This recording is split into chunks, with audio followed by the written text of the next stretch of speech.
people, my darling people, another one don't happen again for salt and water ministry. Oh, this one na for some men wey be say they go dey allow their woman to carry belle, they go road walk. My darling, mona listen, oh, mona dey look man before una marry. Mona dey look men. Some men are terrible. Some men are wicked. Mona dey listen, my darling people. Ma play am.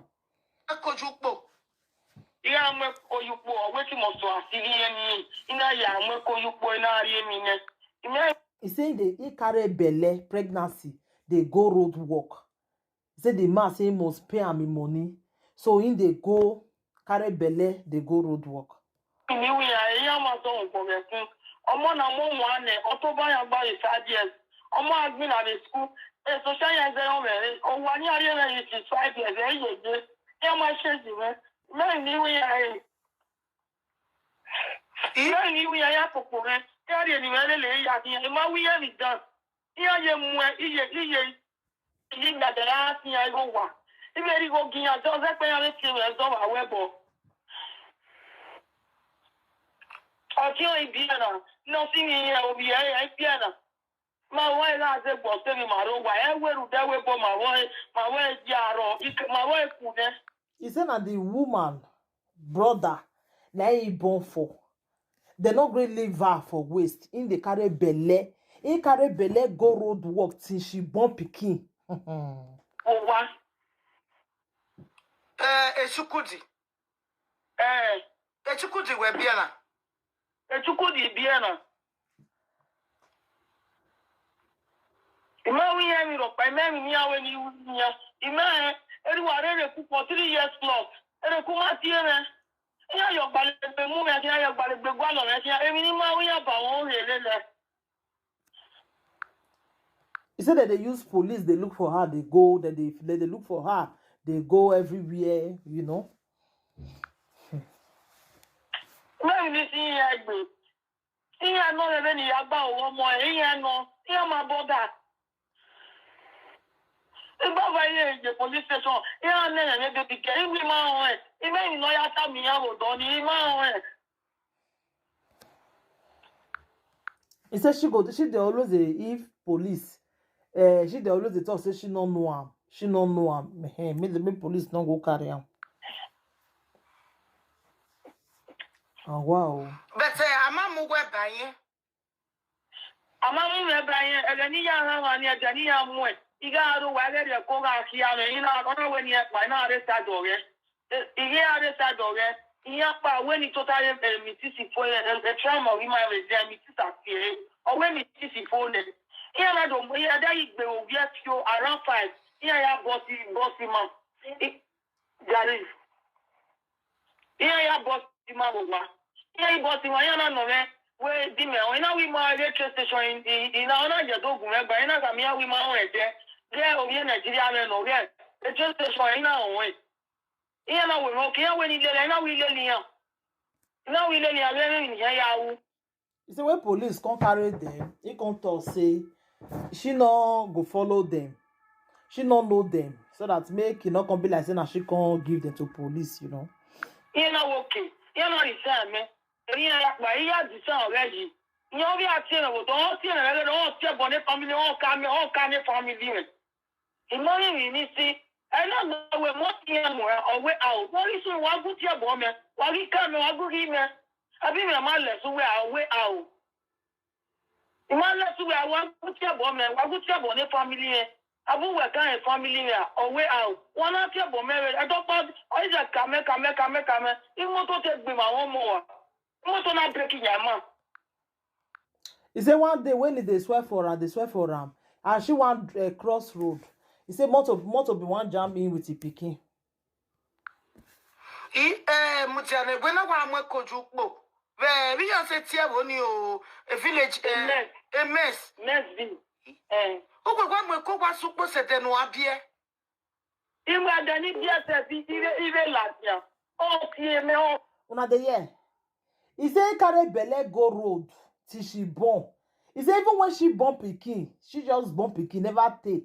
You know say when woman only born pikin, at least he go see rest more. She newly born pikin, she can still carry that belle.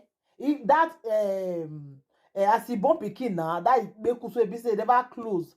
At least he newly born pikin. He can still carry that bekus go road work again. Na mommy you just open mouth say, "Oh, Come. Tu me dis si que a gareterio. Ma? Edanu me bie, tu me ya gbe a gareterio. Yes, ijo on se won pa ye. E go pa ni e ba won ga ku me yo wa ri o wa me ji de pe me de ro. Ibu se mi tu se le to ri ma na mu me gbe ra wa nu mu je re ya wu mi. Imagine you there. ma do and go back again." A village, a mess. Next. He say when he born pikin, he carry belle, dey go road. After she don born, he can still go work again. Na him mommy yori open mouth say, No abie.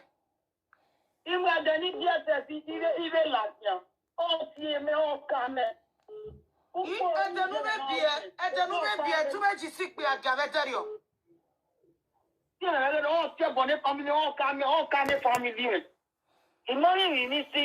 I don't know where more more or way out. What is one good year woman? While he come and go him. I be my mother so where way out. Imagine to where one good year woman, one good year bonne family.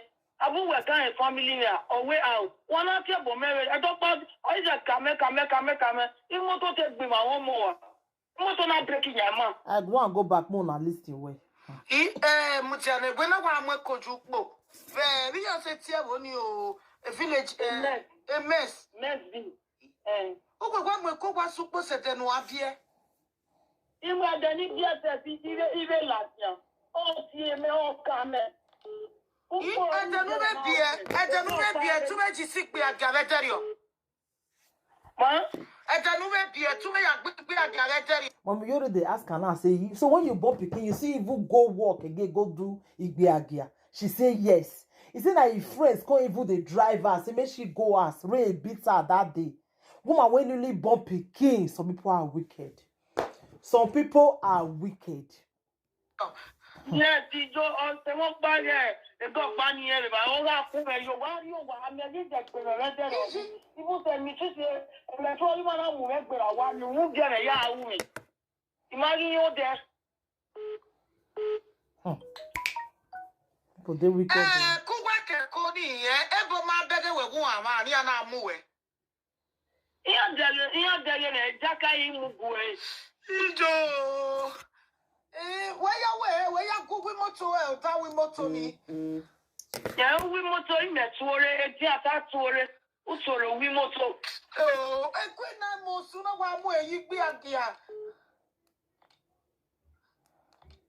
Ijimi o. Mommy here they ask and say, how you come to the do one? How we both they carry you with the belle? He say with the belle.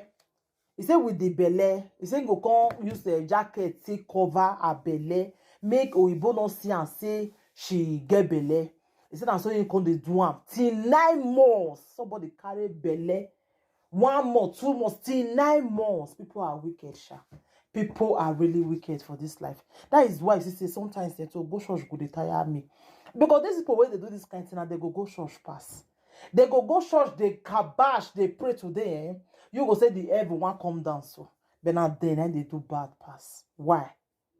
Wow. Ikawa me nanti ma mi on na ipono na. Ijimi. Iya ma egu gbe ka ma.